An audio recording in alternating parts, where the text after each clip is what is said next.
ان میں سے ایک لڑکی جو مجھے سامنے شیشے میں پچھلی سیٹ پر بیٹھی بالکل صاف دکھائی دے رہی تھی، انتہائی خوبصورت تھی۔ اس کی نیلی نیلی آنکھیں، اس کی خوبصورت گوری رنگت مجھے ایک دم سے اسے دیکھنے پر مجبور کر گئی، لیکن میں نے فوراً اسے اپنے خیالوں کو جھٹکتے ہوئے اپنے ڈرائیونگ پر دھیان دیا۔ اب میں روڈ سے نیچے اتر آیا تھا، ایک انجانے سے راستے پر۔ انہوں نے اپنی لوکیشن بتائی، لیکن نہ جانے یہ کچا راستہ کتنا لمبا ہو گیا تھا۔ مجھے ایسا محسوس ہو رہا تھا میرے رکشے کا سارا پیٹرول ختم ہو جائے گا، لیکن ان کا مطلوبہ پتہ نہ جانے کتنی دور رہ گیا تھا۔ وہ کچا راستہ عبور کر کے ایک جنگل میں پہنچ گئے، لیکن اس جنگل میں یہ سڑک کسی موٹر وے سے کم نہیں لگ رہی تھی۔ مجھے یہاں پر اپنا یہ ٹوٹا پھوٹا رکشہ چلانے میں کوئی مشکل پیش نہیں آ رہی تھی۔ میں تیزی کے ساتھ رکشہ ڈرائیو کر رہا تھا۔ پورے راستے ایک انوکھی بات دیکھنے کو ملی۔ ان کی پوری فیملی بالکل خاموش بیٹھی تھی۔ ایسے لگ رہا تھا جیسے سب کے سب گونگے اور بہرے ہوں، کسی نے بھی کسی سے کوئی بات تک نہیں کی تھی۔ میں بہت حیران تھا۔ آج ابھی تک اگر کوئی مسافر میرے رکشے میں بیٹھتا تو دنیا جہان کی باتیں کرتے۔ عورتیں تو بس کبھی اپنے شوہروں کی برائیاں اور کبھی اپنے سسرال والوں کی برائیاں ہی کرتی رہتی تھی، لیکن اس پوری فیملی میں مجھے یہ بات بہت اچھی لگی کہ یہ سب کے سب خاموشی کے ساتھ بیٹھے اپنے ارد گرد کے ماحول کا جائزہ لے رہے تھے۔ جیسے ہی میری گاڑی اس جنگل میں سے گزرتی، سڑک پر چل رہی تھی، کافی آگے جا کر انہوں نے مجھے ایک جگہ رکنے کا بولا۔ میں نے اللہ کا شکر ادا کیا۔ بڑی مشکل سے اپنے مطلوبہ پتے پر پہنچا تھا۔ وہ پوری کی پوری فیملی میرے رکشے سے نیچے اتری۔ انہوں نے مجھے یہاں تک آنے کے کافی زیادہ پیسے دیے تھے۔ میں وہ پیسے گن کر حیران رہ گیا۔ وہ تو میری بچت سے کافی زیادہ تھے۔ میں نے ان سے کہا کہ نہیں، اتنے پیسے نہیں بنتے، لیکن اس ادیڑ عمر آدمی نے وہ پیسے میرے ہاتھ میں تھماتے ہوئے کہا، نہیں، یہ تمہاری محنت ہے، تم اتنی دور ہمیں چھوڑنے آئے ہو تو یہ تمہارا حق بنتا ہے، یہ لو اور اپنے گھر چلے جاؤ۔ اس وقت جیسے ہی میں نے اس ادیڑ عمر آدمی کے چہرے کی طرف دیکھا تو مجھے بہت عجیب فیل ہوا۔ اس کی آنکھیں مجھے ڈرا رہی تھیں، نہ جانے اس کی ان آنکھوں میں اتنی خوف اور وحشت کیوں تھی۔ میں نے وہاں سے اپنا رکشہ سٹارٹ کیا اور دوبارہ سے اپنی منزل کی طرف روانہ ہو گیا۔ میں سارے راستے اس خوبصورت لڑکی کا خیال اپنے دل سے نہ نکال سکا۔ نہ جانے اس میں ایسا کیا تھا۔ پھر مجھے اپنی منگیتر کا خیال آیا کہ وہ کون سا کم خوبصورت ہے۔ میں کیوں کسی غیر کا خیال اپنے دل میں لے کر آ رہا ہوں۔ میں نے اپنے خیالوں کو جھٹکا، لیکن نہ جانے کیوں وہ لڑکی میرے دماغ سے نکل ہی نہیں رہی تھی۔ ساری رات میں انہی سوچوں میں رہا۔ پوری رات میں اچھی طرح سے سو نہ سکا۔ صبح اٹھتے ہی میں نے اپنا رکشہ صاف کیا اور کام کے لیے نکل گیا۔ گھر سے اڈے تک جاتے ہوئے میرے دل میں یہی وہم تھا کہ نہ جانے آج بھی کوئی سواری ملے گی کہ نہیں۔ کل تو اچھا خاصا کما لیا تھا، جس سے ابا کی شوگر کی گولیاں اور گھر کا کچھ راشن خرید کر لے گیا تھا۔ آج تو گھر والے بھی خوش ہو گئے تھے کیونکہ سب نے پیٹ بھر کر کھانا کھا لیا تھا۔ آج بھی میں اللہ سے دعا کر رہا تھا کہ مجھے کوئی ایسی ہی سواری مل جائے تاکہ آج کے دن بھی ہم سب لوگ پیٹ بھر کر کھانا کھا لیں۔ مجھے اپنے سے زیادہ فکر اپنے ماں باپ اور بہنوں کی ہوئی تھی۔ خود تو میں ایک ٹائم بھوکا بھی گزار لیتا، لیکن ان کا اس طرح بھوکا رہنا مجھ سے برداشت نہیں ہوتا تھا۔ نہ جانے میری سوچ میرے بڑے بھائیوں جیسی کیوں نہیں تھی۔ میں کیوں اپنے ماں باپ کو دکھ نہیں دینا چاہتا تھا۔ میں تو ان کے احسانوں کا بدلہ کبھی نہیں دے سکتا تھا، اسی لیے میں اپنی زندگی میں ان کے لیے کچھ کرنا چاہتا تھا۔ اگلے دن جیسے ہی میں سڑک پر کھڑا، بڑی سی گرم چادر منہ میں لپیٹے کھڑا سواریوں کا انتظار کر رہا تھا، خود دل ہی دل میں سوچ رہا تھا کہ کاش وہ فیملی آج پھر آ جائے، میری تو دہاڑی بن جائے گی۔ میرے دل میں اس لڑکی کا خیال آیا اور میں اکیلے ہی مسکرا کر رہ گیا۔ میں نے دیکھا میرے سامنے وہی ادیڑ عمر آدمی اور اس کی فیملی کھڑی تھی، لیکن ابھی تو وہاں کوئی بھی نہیں تھا۔ میں یہ دیکھ کر ہکا بکا رہ گیا کہ نہ جانے وہ ایک منٹ میں کیسے یہاں نمودار ہو گئے۔ آج پھر انہوں نے کہا کہ انہوں نے میرے رکشے میں اپنے گھر تک جانا ہے، لیکن نہ جانے یہ لوگ ہر روز اتنا لمبا فاصلہ طے کر کے کہاں جاتے تھے۔ میں دل ہی دل میں سوچ رہا تھا۔ پھر مجھے خیال آیا کہ مجھے کیا لینا دینا، مجھے تو اپنے کام سے مطلب ہے کہ جہاں مرضی آئیں جہاں مرضی جائیں، مجھے اس سے کیا۔ تبھی میں نے اپنی رکشے کی سیٹ صاف کی اور دوبارہ سے ان کو اپنے رکشے میں بٹھا لیا، پھر سے ان کے گھر کی طرف چل دیا۔ آج مجھے راستہ پہلے سے زیادہ لمبا اور دشوار لگ رہا تھا۔ نہ جانے کیا بات تھی، کل تو یہ سفر اتنا لمبا نہیں تھا، لیکن آج ان کا گھر جیسے میلوں دور ہو گیا ہو۔ میں اسی کچے راستے پر رکشے کو دوڑاتا جا رہا تھا۔ وہاں کا دھول مٹی اٹھ اٹھ کر ان کے صاف شفاف کپڑوں پر پڑ رہا تھا۔ تبھی شیشے میں سے میری نظر اسی خوبصورت چہرے پر پڑی جو پوری رات میری آنکھوں کے سامنے سے اوجھل نہیں ہوا تھا۔ آج تو وہ کل سے بھی زیادہ خوبصورت لگ رہی تھی۔ میں سوچنے لگا کہ اللہ تعالیٰ نے کتنے خوبصورت لوگ پیدا کیے ہیں اس دنیا میں۔ وہ لڑکی تھی بھی تو کمال کی خوبصورت۔ آج تو خاموشی ٹوٹ چکی تھی۔ وہ ادیڑ عمر آدمی آہستہ آہستہ اپنے گھر والوں سے باتیں کر رہا تھا۔ ان کی آواز اتنی مدھم تھی کہ میں بالکل قریب بیٹھا ان کی گفتگو نہ سن سکا۔ مجھے ان کی گفتگو سے کوئی سروکار بھی نہ تھا۔ میں اپنا رکشہ چلانے میں مگن تھا۔ تبھی مجھے محسوس ہوا کہ پیچھے سے کسی نے میرے کندھے پر ہاتھ رکھا ہے۔ کیونکہ میں رکشہ چلا رہا تھا، میں سمجھ نہیں پایا کہ کون ہے جس نے پیچھے سے میرے کندھے پر ہاتھ رکھا تھا۔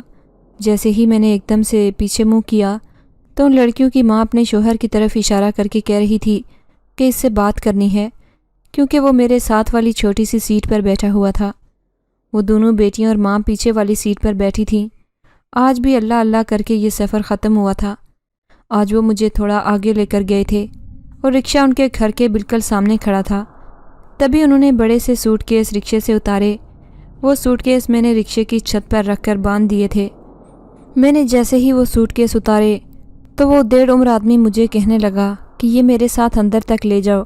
جیسے ہی میں نے ان کو اٹھ کر ہاتھ لگایا، وہ بہت زیادہ بھاری تھے، نہ جانے ان میں اینٹیں بھری ہوئی تھیں۔ میں بڑی مشکل سے ان کے گھر تک پہنچا کر آیا۔ میں دوبارہ سے اپنے رکشے میں بیٹھا اور گھر کی طرف روانہ ہو گیا۔ آج انہوں نے مجھے کل سے بھی زیادہ رقم دی تھی۔ آج بھی میرے منع کرنے پر وہ آدمی کہنے لگا یہ تمہارا حق ہے اور تمہیں ہی ملنا ہے۔ تم اتنی محنت کر کے ہمیں یہاں پر لے کر آئے ہو۔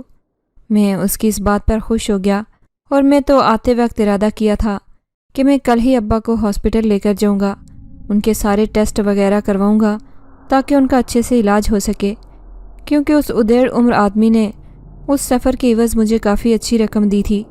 آج ایسے ہی میں گھر پہنچا۔ گھر میں پھپھو آئی ہوئی تھی، جن کے گھر مجھ سے میری چھوٹی بہن کی منگنی ہوئی تھی۔ پھپھو شاید شادی کی تاریخ لینے کے لیے آئی ہوئی تھی۔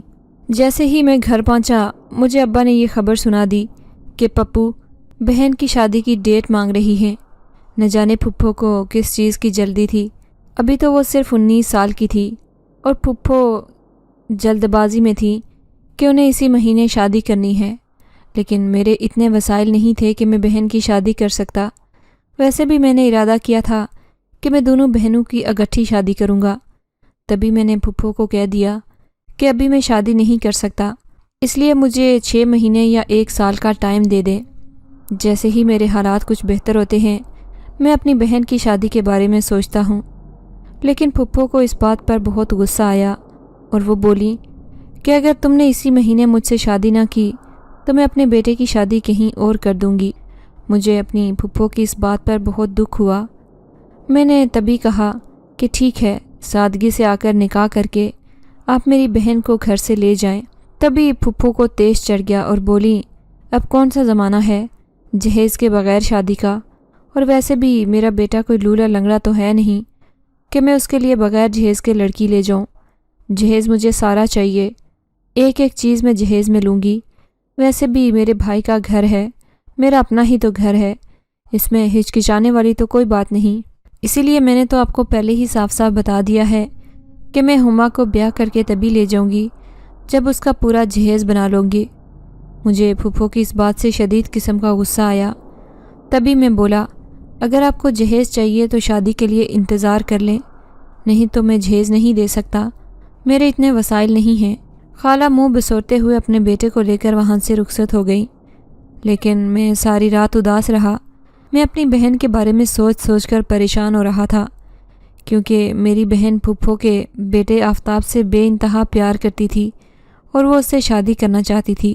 اس سے اگلے دن میں انتہائی پریشانی کے عالم میں ہی پھپھو کی ایک ایک بات کو یاد کرتے ہوئے رکشے میں سوار ہوئے سڑک کی طرف چل پڑا۔ اتنے میں روڈ سے کافی فاصلے پر تھا۔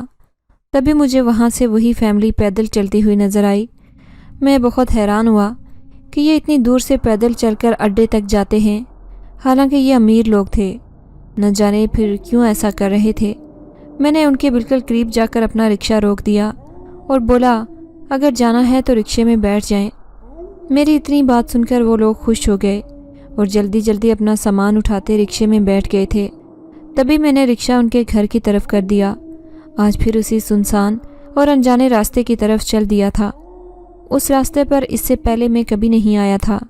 یہ 2-3 دن سے میں انہی راستوں کو سفر کر رہا تھا۔ میں سوچ رہا تھا کہ اس دنیا میں اللہ تعالیٰ نے کون کون سی جگہ بنا دی ہیں۔ جیسے ہی میں ان کے مطلوبہ پتے پر پہنچا، میں نے رکشہ روک دیا اور وہ پوری فیملی نکل کر اپنے گھر کی طرف روانہ ہو گئی۔ میں نے رکشے کا رخ دوبارہ سے اپنے گھر کی طرف موڑا اور واپسی کے لیے اپنی راہ لی۔ میں اسی انجانی سڑک پر چلتا جا رہا تھا اور اس لڑکی کا خیال بار بار میرے دل میں آ رہا تھا۔ جتنا میں اپنے خیالوں کو جھٹکتا، وہ لڑکی اتنی ہی میرے خیالوں پر غالب ہو جاتی تھی۔ جیسے ہی میں نے رکشہ اپنے گھر کے دروازے کے آگے روکا تو میں پچھلی سیٹ پر پڑا وہ ہینڈ بیگ دیکھ کر حیران رہ گیا، کیونکہ یہ تو اسی فیملی کی لڑکی کا تھا جسے میں مسلسل 3 دن سے اس کے گھر چھوڑ کر آ رہا تھا۔ وہ اپنا ہینڈ بیگ تو رکشے میں ہی بھول گئی، اب یہ اس کو کیسے واپس کروں؟ پھر میں نے سوچا کہ میں اسے اپنے گھر لے جاتا ہوں، خود ہی میری بہنیں اسے یوز کر دیں گی اور پھینک دیں گی۔ لیکن پھر مجھے خیال آیا کہ ایسا کرنا اچھا نہیں ہے۔ میں اس لڑکی کو وہ ہینڈ بیگ واپس کر دینا چاہتا تھا۔ تبھی میں اپنے رکشے کا رخ موڑتے ہوئے دوبارہ اسی سنسان اور ویران سڑک پر چل دیا۔ اب کی بار رات کا اندھیرا چھا رہا تھا، کافی شام ہو چکی تھی۔ شام کے بعد پھیلنے والا اندھیرا مکمل طور پر پھیل چکا تھا اور میں اس انجانے راستے پر چلتا جا رہا تھا۔ نہ جانے کیوں جب میں اس فیملی کے ساتھ ہوتا تھا تو مجھے خوف اور ڈر محسوس نہیں ہوتا تھا۔ آج میں اکیلا تھا، مجھے اتنا خوف محسوس ہو رہا تھا کہ پتہ نہیں میرے ساتھ کیا ہو جائے گا۔ اتنا خوف، اور اس بھیانک جنگل میں مجھے لگ رہا تھا ابھی کوئی ادھر ادھر سے جنگلی جانور نکلے گا اور مجھ پر حملہ کر دے گا۔ لیکن مجھے اس لڑکی کی امانت اسے واپس کرنی تھی۔ میرے باپ نے مجھے ہمیشہ سے ایمانداری کرنا سکھایا تھا۔ میں نہیں چاہتا تھا کہ کسی کا ہینڈ بیگ میرے پاس رہے اور اس میں سے کوئی قیمتی چیز نکلے، میرا دل بے ایمان ہو جائے۔ میں اس کو باحفاظت اس کی مالکن تک پہنچا دینا چاہتا تھا۔ جیسے ہی میں اس سنسان سڑک سے گزرتا ہوا اس خاندان کے گھر کے قریب پہنچا تو میں یہ دیکھ کر ہکا بکا ہی رہ گیا۔ وہاں تو کوئی آبادی تک نہ تھی، وہ بالکل ویران اور خالی جگہ پڑی ہوئی تھی۔ ایسے لگ رہا تھا جیسے صدیوں سے یہاں کوئی بسا ہی نہ ہو۔ نہ جانے وہ گھر، وہ آبادی کہاں غائب ہو گئی تھی جو میں نے ان لوگوں کو یہاں چھوڑتے وقت دیکھی تھی۔ وہ گھر بھی وہاں پر موجود نہ تھا جس میں سامان اندر تک چھوڑ کر آیا تھا، اور یہ بھی 2-3 گھنٹے پہلے کی ہی تو بات تھی۔ میں حیران تھا کہ اتنی جلدی وہ کہاں غائب ہو گیا۔ مجھے ایسے لگ رہا تھا جیسے میری نظریں دھوکہ کھا رہی ہوں۔ میں نے بہت کوشش کی کہ خود کو سنبھالوں اور دیکھ سکوں کہ وہ گھر کہاں ہے تاکہ میں یہ ہینڈ بیگ اس لڑکی کو تھما دوں، لیکن مجھے بہت مایوسی ہوئی جب مجھے وہاں پر کچھ بھی نظر نہ آیا۔ میں نے واپسی کے لیے اپنی راہ لی۔ میں باحفاظت وہ ہینڈ بیگ اپنی سیٹ کے نیچے والی جگہ پر رکھ دیا تاکہ کوئی بھی اس سے چھیڑخانی نہ کرے، اور نہ ہی اس کو گھر کے اندر لے کر گیا تھا۔ میں جیسے ہی صبح اٹھا میں نے دیکھا وہ ہینڈ بیگ سیٹ کے نیچے ہی تھا، کسی نے بھی اس کو ہلایا تک نہ تھا۔ میں سوچ رہا تھا کہ شاید میں ان کے گھر کا راستہ بھول گیا ہوں اور میں کسی اور انجانے راستے کی طرف چلا گیا تھا، لیکن آج میں نے دوبارہ سے ارادہ کر لیا تھا کہ میں ان لڑکیوں کو اور ان کے خاندان تک ضرور پہنچوں گا۔ آج بھی میں نے اڈے پر کسی بھی سواری کا انتظار نہ کیا بلکہ سیدھا اس خاندان کے ایڈریس پر چلا گیا۔ لیکن یہ کیا، آج بھی وہاں بہت ہی سنسان اور ویران جگہ تھی، کوئی بھی چرند پرند وہاں نہ تھا۔ اور آج ایک اور عجیب و غریب چیز دیکھنے کو ملی، یہاں کے درخت بھی بہت سنسان تھے اور پراسرار تھے۔ بہت وحشت محسوس ہو رہی تھی، نہ جانے کب کوئی جنگلی جانور نکلے اور مجھے کھا جائے، اور ان کا گھر وہاں سے بالکل غائب تھا۔ میں اسی جنگل میں اس لڑکی کا وہ ہینڈ بیگ اپنے ہاتھ میں تھمائے مارا پھر رہا تھا کہ شاید میں گھر بھول گیا ہوں، کسی اور سائڈ پر ان کا گھر ہو، لیکن مجھے کہیں بھی ان کا گھر نظر نہیں آیا۔ آگے چلتے چلتے ایک بہت بڑی ندی بہہ رہی تھی، لیکن یہ ندی اس دن تو نہیں تھی جب میں اس خاندان کو یہاں پر چھوڑنے آیا تھا۔ آج نہ جانے یہ اتنی بڑی ندی کہاں سے آ گئی تھی جس میں بے بہا پانی بہہ رہا تھا۔ یہ پانی انتہائی صاف شفاف تھا کہ اس میں اپنا عکس دیکھنے سے میں اپنا چہرہ واضح طور پر نظر آ رہا تھا۔ جیسے ہی میں نے ایک طرف نظر دوڑائی، ادھر بہت خوبصورت سفید کلر کے پینٹ والا محل نما گھر نظر آیا۔ یہ گھر دیکھ کر تو میرے ہوش ہی اڑ گئے۔ اتنا خوبصورت گھر میں نے اپنی زندگی میں کبھی نہیں دیکھا تھا۔ ایسے لگ رہا تھا جیسے یہاں پر کسی بادشاہ کی سلطنت ہو اور اس بادشاہ نے پوری محنت کے ساتھ اور لگن کے ساتھ اس محل کو تیار کیا ہو۔ میں اس محل کو دیکھتا ہی رہ گیا، لیکن نہ جانے پھر کیوں میرے قدم خود بخود اس محل کی طرف بڑھنے لگے۔ جیسے ہی میں اس کے اندر داخل ہوا تو مجھے بہت عجیب و غریب چیزیں دیکھنے کو ملیں۔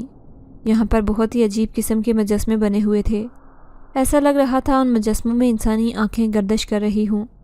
جیسے ہی میں آگے گیا، وہاں پر بہت بڑے بڑے پتھر رکھے ہوئے تھے اور ان پتھروں کے اوپر سے گزر کر اس محل نما گھر کے کمروں تک جایا جا سکتا تھا، لیکن میں ان سیڑھی نما پتھروں پر سے اوپر کی طرف چڑھنے لگا۔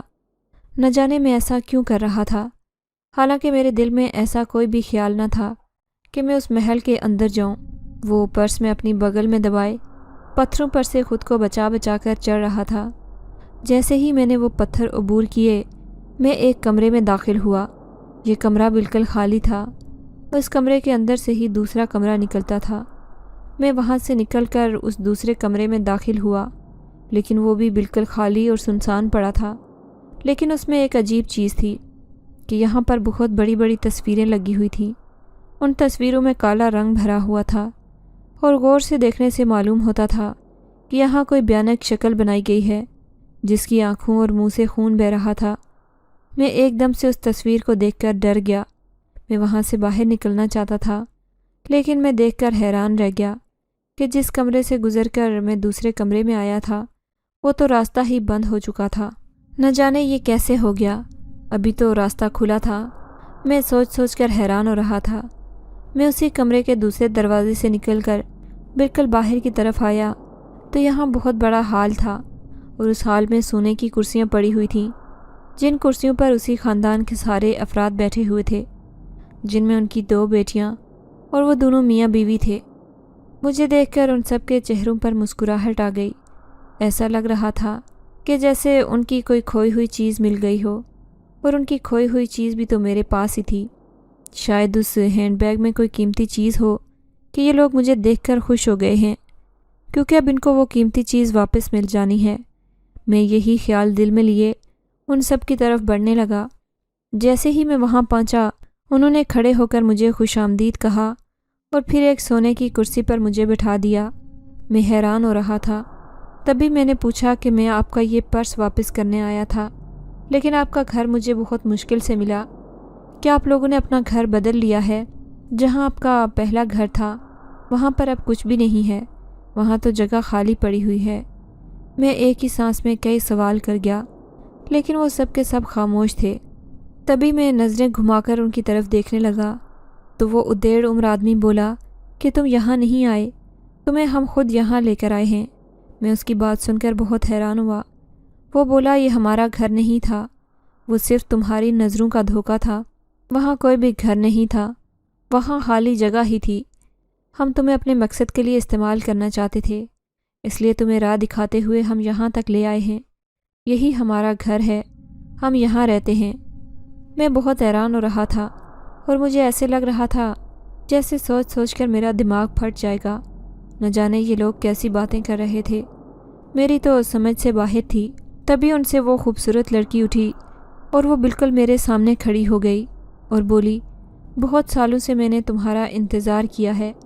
میں بہت حیران ہو رہا تھا کہ میں تو اس سے کبھی ملا بھی نہیں تھا، تو مجھ سے یہ ایسی باتیں کیوں کر رہی ہے؟ میں نے تو اسے زندگی میں پہلی دفعہ دیکھا تھا جب یہ میرے رکشے میں بیٹھی تھی۔ تبھی وہ ادھیڑ عمر آدمی بولا کہ تمہیں یہاں جس کام کے لیے بلایا گیا ہے اب اس کے لیے تیار ہو جاؤ۔ نہ جانے وہ مجھے حکم سنا رہا تھا یا کوئی اور بات بتا رہا تھا، میں یہ سمجھ نہ پایا۔ میں نے پوچھا کس کام کے لیے مجھے بلایا ہے؟ مجھے تو کوئی کام نہیں آتا۔ وہ بولا یہ کوئی مشکل کام نہیں ہے، تمہارے لیے بہت آسان ہے۔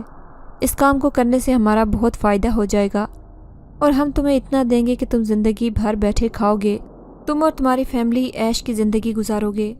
میں ان کی یہ باتیں سن سن کر پریشان ہو رہا تھا۔ نہ جانے وہ کون سا مشکل کام مجھ سے کروانے والے تھے۔ تبھی وہ کہنے لگے، ہم انسان نہیں بلکہ ہمارا خاندان ایک جنات کا خاندان ہے، اور یہ دونوں ہماری بیٹیاں پورے کوکاف میں سب سے خوبصورت تھیں، کیونکہ جنات ہمیشہ کالے اور پھٹی جلد والے ہوتے ہیں، لیکن ہماری یہ بیٹیاں سارے جنات سے الگ تھیں۔ ان کی خوبصورتی پورے کوکاف میں مشہور تھی۔ تبھی میری بیٹی پر ایک خوفناک جن عاشق ہو گیا۔ یہ انتہائی ظالم جن تھا، جو انسانی دنیا میں ظلم ڈھانے کے علاوہ ہم جنوں پر بھی ظلم کرنے سے باز نہیں آتا تھا۔ اس کا یہ عشق میری بیٹی کی بربادی کا سبب بن گیا۔ ایک دن جن میرے پاس آیا اور مجھے کہنے لگا کہ اپنی بیٹی کی شادی مجھ سے کر دو، لیکن میں اس کی اصلیت جانتا تھا، اس لیے میں نے انکار کر دیا کہ میں اپنی بیٹی کی شادی کسی اچھے اور نیک جن سے کروں گا۔ اس کو میری یہ بات پسند نہ آئی۔ اس نے میری بیٹی کو اغوا کیا اور اس پر انتہائی سخت قسم کا جادو کر دیا، جس جادو سے اس کی ساری جناتی طاقتیں ختم ہو گئیں اور اس کی عمر بھی انسانوں کی طرح کم ہو گئی۔ ہم جنات تو کئی 100 سال تک جیتے ہیں اور کتنے سالوں تک ہم بوڑھے نہیں ہوتے، لیکن میری بیٹی اپنی 100 سال کی عمر میں ہی بڑی ہونے لگی تھی۔ ابھی تو اسے کئی سال جینا تھا، لیکن اس جن کے جادو سے میری بیٹی کی عمر بھی کم ہو گئی۔ میں نے بہت سے جنات سے اس کا توڑ پوچھا، لیکن کوئی بھی اس کے بارے میں نہیں جانتا تھا۔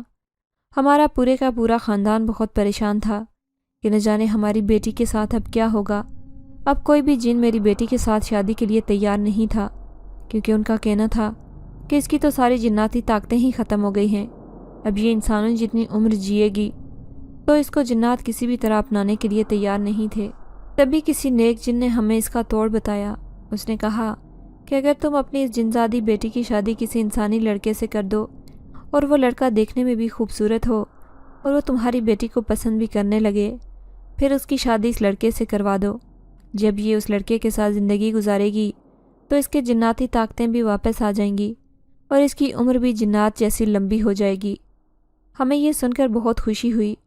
تبھی ہم انسانی دنیا میں آ گئے، لیکن وہاں جا کر دیکھا کہ انسان بھی ان جنات کی طرح خود غرض ہیں، کوئی بھی دوسرے کی مدد کرنا پسند نہیں کرتا تھا۔ لیکن نہ جانے کیوں ہمیں تم میں کچھ ایسا نظر آیا۔ ہمیں لگتا تھا کہ تم اچھے اور نیک انسان ہو، لیکن پھر سوال یہ تھا کہ تم ہماری بیٹی کو پسند بھی کرنے لگو۔ وہ بات ہم نے پہلے دن ہی نوٹ کر لی تھی، جب تم رکشے میں بیٹھے بار بار شیشے میں ہماری بیٹی کی طرف دیکھ رہے تھے۔ ہم سمجھ گئے تھے کہ تم ہماری بیٹی کو پسند کرنے لگے ہو، اور یہ بات تو ہمارے لیے خوشی کا باعث تھی۔ اسی لیے ہم مسلسل 2 دن تک دوبارہ سے تمہارے رکشے میں بیٹھتے رہے۔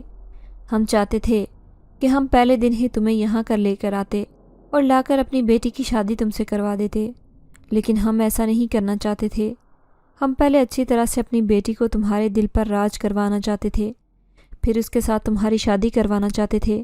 اس لیے ہم تمہیں 3 دن تک اپنے ساتھ لے کر آتے رہے، اور آج پھر خود بخود تمہارے قدم اس طرف بڑھ گئے تھے۔ میں ان کی یہ باتیں سن کر حیران ہو رہا تھا کہ یہ سب کیسی باتیں کر رہے ہیں، یہ جنات ہیں کیا؟ میں مسلسل 3 دن سے جنات کے ساتھ سفر کر رہا تھا۔ جنات کا پورا خاندان میرے رکشے میں سفر کر رہا تھا، لیکن مجھے پتہ ہی نہ چلا۔ پھر میں سوچنے لگا کہ میں جب اس ویرانے اور انجان راستے پر آتا تھا، مجھے سمجھ کیوں نہیں لگی کہ میرے ساتھ بیٹھنے والے لوگ انسان نہیں بلکہ جنات ہیں، اور یہ انسانوں جیسے لگتے بھی نہیں تھے، تو پھر میں کیسے ان کے جال میں پھنس گیا؟ میں یہ سوچ رہا تھا، تبھی وہ خوبصورت لڑکی دوبارہ سے میرے سامنے آئی۔ نہ جانے میں اس کی خوبصورتی کا اسیر کیوں ہو کر رہ گیا تھا۔ مجھے سمجھ نہیں لگ رہی تھی کہ میں جیسے جیسے اسے دیکھتا، میرا دل زور زور سے دھڑکنے لگتا تھا۔ تبھی اس نے کہا، بتاؤ کیا تم مجھ سے شادی کرو گے؟ مجھ سے شادی کر کے تم بہت خوش رہو گے، تمہیں اتنا کچھ ملے گا کہ تمہیں کبھی کسی چیز کی کمی نہیں ہوگی۔ میں چپ چاپ کھڑا سب کچھ سنتا جا رہا تھا، لیکن ایسے جیسے میرے بولنے کی تو طاقت ہی ختم ہو گئی ہو۔ پھر وہ ادیڑ عمر جن میرے سامنے آیا اور بولا، بتاؤ ہمیں بھی جواب چاہیے، کیونکہ ہم نے شادی کی تیاریاں بھی کرنی ہیں۔ تبھی میں نے اس کی خوبصورت جنزادی کے چہرے کی طرف دیکھتے ہوئے ہاں کر دی کہ ٹھیک ہے، میں تمہاری بیٹی کے ساتھ شادی کے لیے تیار ہوں، کیونکہ مجھے اس وقت اس کے سوا کوئی راستہ نظر نہیں آ رہا تھا، اور میں یہاں سے کسی طرح نکل بھی تو نہیں سکتا تھا۔ تبھی اس ادیڑ عمر جن نے انگلی سے چٹکی بجائی اور وہاں پر ایک جشن کا سامان شروع ہو گیا۔ تبھی وہاں اس حال نما کمرے میں چند خوبصورت لڑکیاں رقص کر رہی تھیں، اور سارے کے سارے جنات بے بہا پیسے گرا رہے تھے۔ مجھے اس اسٹیج پر بنی سونے کی کرسی پر بٹھا دیا گیا، اور میرے ساتھ والی کرسی پر